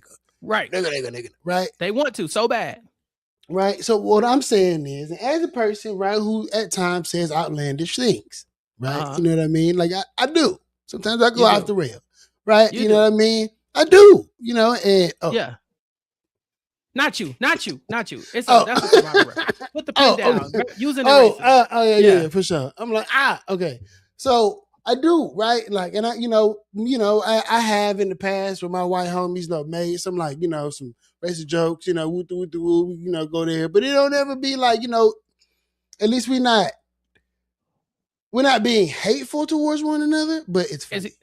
And see, that's the thing. You can make a joke about race without being hateful to the next person and then expect. So do you feel like they were being hateful during the roast? They made a joke about George Floyd. I just think that was distasteful. I don't know if it was. I don't think that. Yeah, for sure, it's definitely distasteful. It's Okay. definitely distasteful. There's saying like, because like going back, right? It was very distasteful for Sean to say that the lady is at best a Zeta. Right. That was distasteful. Right. Now, what is your spectrum of distaste? There are degrees. Okay, well, look. Yeah, I you bet. might be a different part of another affluent organization versus let me give you a better on TV in front of everybody. Let me give you a better example, right? I went to the doctor, right? Okay. I got high blood pressure. My doctor say, you got to stop drinking. I said, well, doc, I don't drink that much. I only drink on the weekends. I'm not doing that. Yeah. Right? pick another tactic because I'm not doing that. So the doctor said, doc, I don't drink that much. I only drink on the weekends. He said, you got to stop drinking. He said, well, how much you drink on the weekends? I told him. He said, well, you're an alcoholic. And I was like, what? What? How dare you? Right? How dare you? I could lace you up. Don't talk to me like that. You know what I mean? Like, don't talk to me like that. Like, he was like, there's a spectrum of like alcoholism, right? Like you're not like a everyday, like first thing in the morning drunk, but you're kind of a drunk, right? So I'm saying that the spectrum of I do agree. I didn't agree. I was in denial for a long time. But the spectrum is vast. Yeah. The spectrum of like what is unsavory, right? For like, 'cause it just depends on who it is being said to. Like, right. So I personally, like, though it may not be for me and it is not something that I want to digest, like I personally am not for censoring those people because I don't like it. Like, I'm not for that. Hold on. And here's my does it matter who says the joke? Oh, like, yeah. No, I can say it kind of way. Also, does it hit depending on your audience? Like, does it matter who says the joke? Yeah. Like, So there's a way we can joke amongst ourselves as Black people, right? And I can say things about you, and you can say things about me, and those things do not come off hateful because we are joking within our own community. I think women do the same thing. I think the LGBTQ population does the same thing. They say there are certain words that we say amongst ourselves. Black folks, we say nigga, we gonna say it, and there's nothing you can do to stop me. You'll never take it from mine. And so for me, it does matter. The messenger matters. And so if we live in a society where white supremacy culture has been trying to keep these people down to in all different ways, right? And then you have a known Trump supporter making a joke to the extent of the Black community is so proud of you right now. George Floyd is looking up at us all laughing so hard he can't breathe. Like, dog. Okay. That was a bad joke. Right. It's not That was funny. a bad joke. That was a bad joke. Funny. Yeah, it's not funny. Yeah, so it was bad. That was a bad joke. Right. So I'm not saying you can't make jokes about race. There was somebody, I forgot who it was. They said Draymond Green has a stupid name or something like that. They said it's a dumbass name. His mama didn't know who her baby daddy was, so she named him either Andre or Lamont and just came up with Draymond. And I laughed. Right? Which is also assuming she didn't know who her baby daddy is racist, right? That's that is racist. A Black trope, right? But the joke was funny. And it didn't feel like, oh, damn, Draymond, because who knows? I don't know Draymond's life. Maybe he did have his dad and his mom and they were married or whatever, and a happy family when he was grown. But it was a joke that made me laugh that didn't feel like, damn, as a Black person, I should be offended by this. It was like, no, as Draymond Green, I should be offended by this. You know what I'm saying? If anything. So I think there is nuance to these conversations. But my end point is always going to stand. Nobody is telling them, if you say these things, you are going to be stripped of all of the things that you hold dear. They are still doing these things and going to work. Tony Hinchcliffe ain't lost nothing since he said that shit. None of these people are being censored in real life. We're talking about censorship because, we stopped supporting, we stopped watching these things, but we don't have to. Just because they got these people, like you said, if it's not for us, let's not watch it. Yeah, that's cool, bet. The moment you say some weird shit, I decide you're not for me and I'm not going to consume your stuff. And I'm going to tell other people that you're not for me and I'm not going to consume your stuff. And then you have to see if your artwork and your artistry is able to outlast my means of deciding that you ain't shit. And so, it's free speech, but there are consequences to your actions. I don't disagree with that. Like, I don't disagree with that. I think that my whole shtick about this is, though I may not like your comedy, I want you to be able to do it. Just like though I may not like your music, I want you to be able to do it. Speaking of music, because we have going a little long, I got another track from Cam Webby. Cam Webby. Yes, we gonna from Boston. yeah, from Boston. Boston. Yeah. Cause we're gonna have to wrap it up here in a little bit. We're gonna bring this is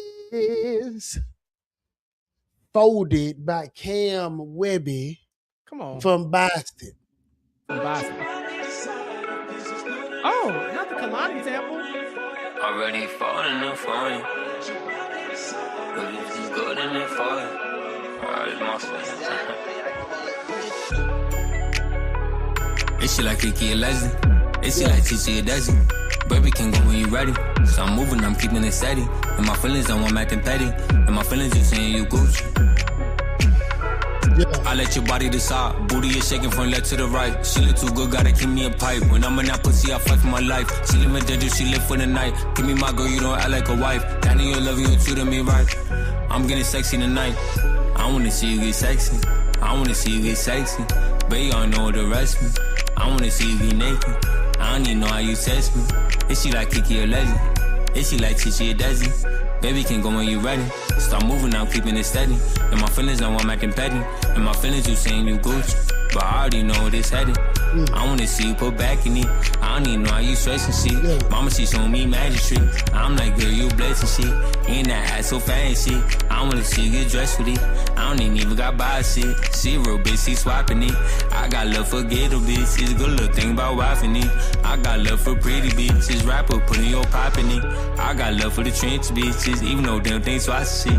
Even though they don't think right and shit. Even though they don't think right and shit. Like that bitch, that feisty shit. Horoscope, that Pisces shit. She so bad, she tiny shit. That's my twin, we Pisces beat. Is she like Kiki a legend? Is she like Chichi a dozen? Baby can go when you ready. So I'm moving, I'm keeping it steady. And my feelings don't want acting petty. And my feelings you saying you Gucci. Baby, I know what is heading. Is she like Kiki a legend? Is she like that Folded was hard. I ain't gonna lie. I liked it. Yeah. First of all, great song to sample anyway with Kalani. I remember when that song first dropped, Folded by her. I was like, oh, she got her R&B classic on. So great move to go and take that and kind of flip it. I really, this is a young cat, right? Cam Webby. Yeah, Cam Webby. He a younger rapper because I can hear. I believe so. If he's like an OG like ourselves, I'm very impressed. I'm impressed regardless, but I'm impressed that he's been able to kind of capture this new age hip hop sound. Like I can hear the influences of people who dropped in the last 10, 15 years, right? Like Lil Tecca and even like some of that like kind of drill rap flow that they kind of have, like the Ice Spices in them, and you can hear those influences. And so I know he listens to a lot of music, but I really want to know kind of like what inspired him. And so yeah, I'm probably going to follow him too. I think this is a good platform to kind of launch these people's kind of let people hear these different artists. But yeah, have you ever got to interview him? You've never talked to him before. No, I've never talked to him before. Shout out to Cam for showing up in the chat, showing the show love. Shout out to his manager for reaching out to the show, having him on here. It's just this really just the strength of the internet, bro. You know what I'm saying? Yeah. Like, I ain't never been to Boston before. You know what I mean? I've been once. I'm just letting the Lord use me. You know what I'm saying? Just let him use me. Him use me. So I went to Boston once. It was a good time. It's a little cold out there. But otherwise, it's nice. They definitely have their history as well, being Boston. But I've met a lot of cool people from that area. So if you're ever trying to go, let's make the trip. We got to go. We got to go somewhere. I wish I would have known that Prairie View was going to be on Martha's Vineyard, bro. We could find somewhere. We could even sleep in an RV. I don't give a damn. I just want to go up there. Prairie View is going to be on the vineyard to celebrate the anniversary or something like that. It's real bougie and black. I want to go. Why we can't I really go? want to go.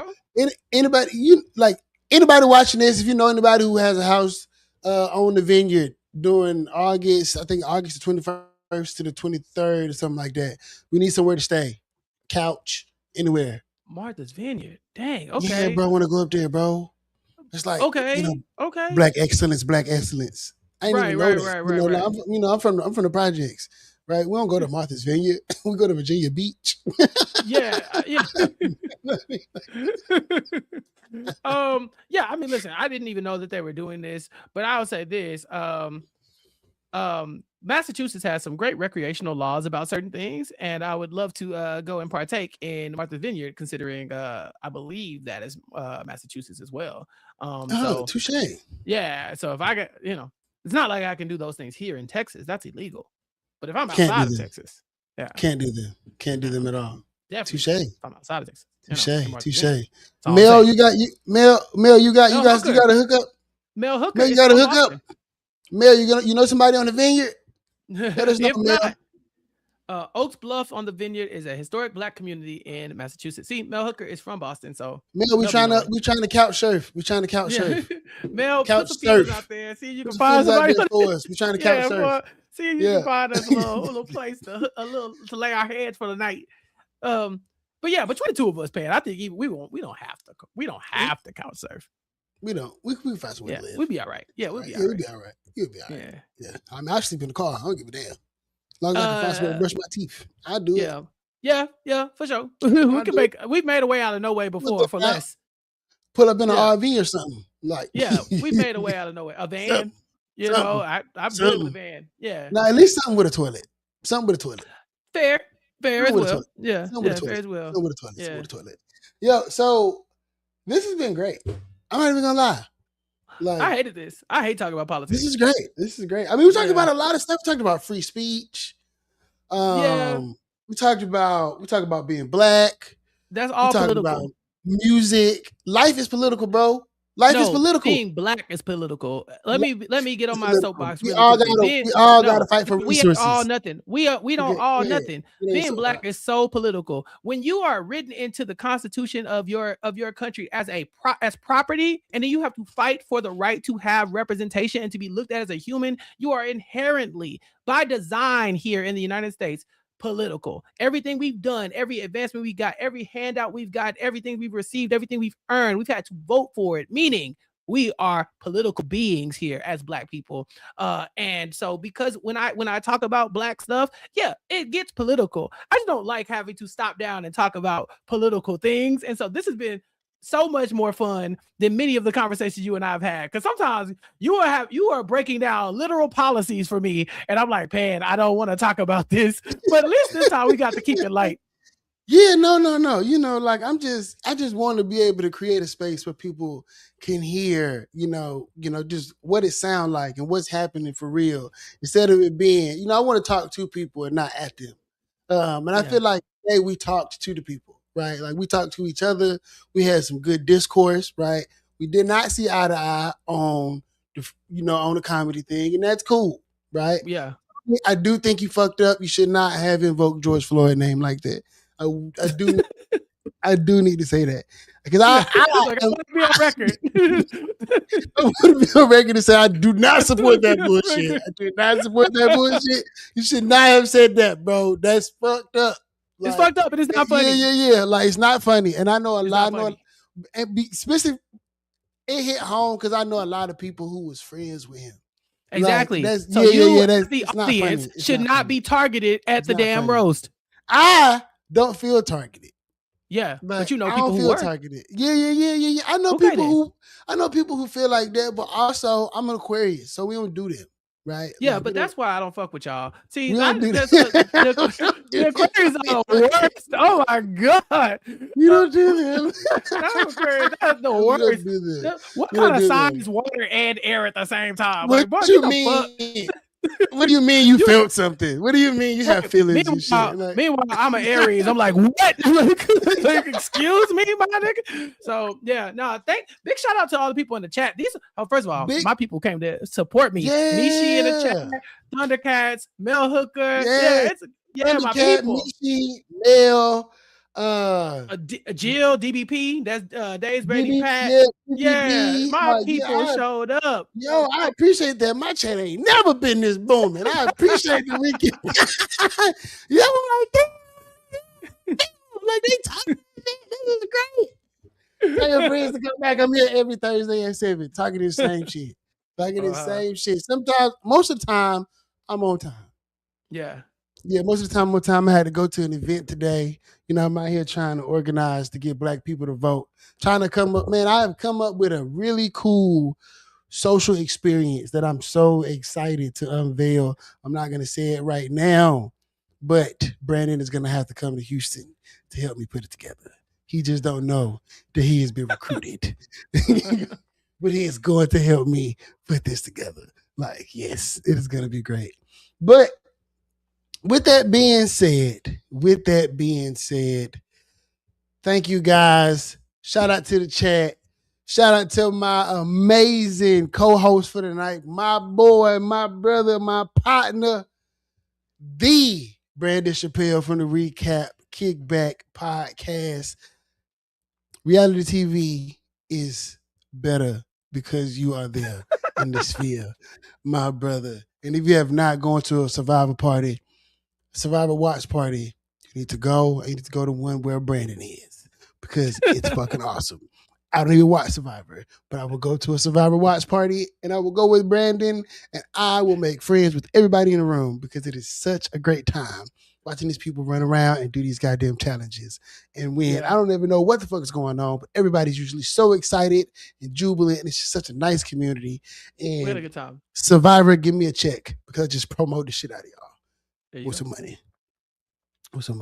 I hope everybody got 3 things today and I hope you learned 4 things about the Houston Livestock and Rodeo. But the 3 things I want you to walk away from this is love, laughter, and learning. And if you felt the love, give us one of these. If you laughed, give us one of these. And if you learned something, give us one of these. I'm hollering at y'all. It's been great. It's your boy, Big Pan. My mama named me Christian, but don't nobody call me that. Nobody calls me Brandon but you. Every time you say it, I flinch. Like, what? What was that? Yeah, it's like when people go Christian. I'm like, oh, hey, hi, right. How you doing? Yeah. But it was just great, man. Love you, dog. Thank you, chat. We out of here.